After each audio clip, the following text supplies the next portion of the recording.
A little girl walks her dogs every morning, until people uncover a truth that leaves them speechless. It began like clockwork. Every morning at dawn, the people of Willow Creek would see her, a little girl with curly brown hair and wide, thoughtful eyes, walking down the quiet streets with a pack of scrappy dogs at her side. She was no older than 10, but she moved with quiet determination, her small hands gripping leashes of all different lengths. Some of the dogs limped, others had scars, and a few looked far too thin, but all of them followed her faithfully, as if she were their guiding star. No one knew much about the girl. She never spoke unless spoken to, and even then, her words were soft, fleeting. Some people assumed she belonged to the new family that had moved into the small house on Elm Street, a mother and daughter, no father in sight. Others speculated she was simply another kid who had taken a liking to the town's stray dogs. But it wasn't until Mrs. Henderson, the town baker, decided to follow her one morning that the truth began to unfold.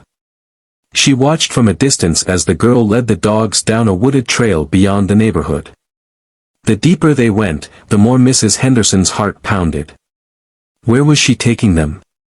What was she doing alone with these animals before the sun had even fully risen? And then, she saw it. In a clearing behind an abandoned shed, the girl had created a makeshift sanctuary. Blankets were laid out carefully on the dirt, old dog bowls, some chipped, some mismatched, were lined up in a neat row, filled with water and scraps of food.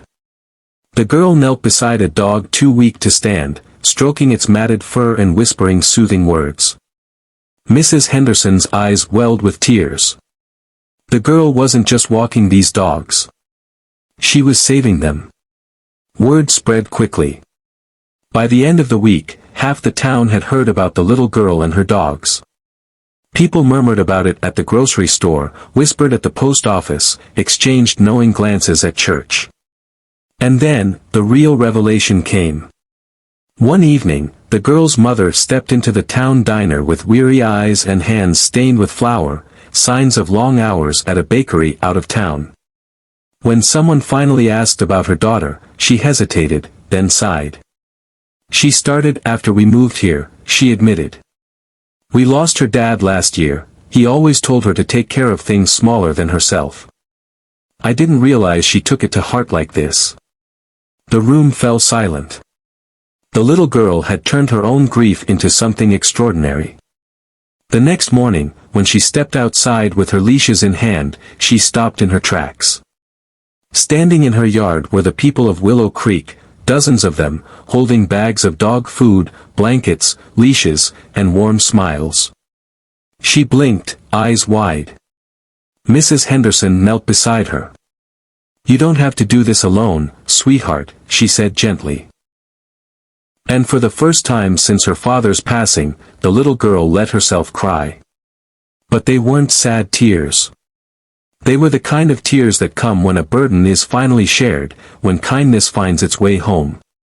That day, something changed in Willow Creek. What started as one girl's quiet act of love became a town-wide mission. The old shed was rebuilt into a proper shelter. Stray dogs found homes. And the little girl, once walking alone in the early morning light, now walked with an entire community by her side.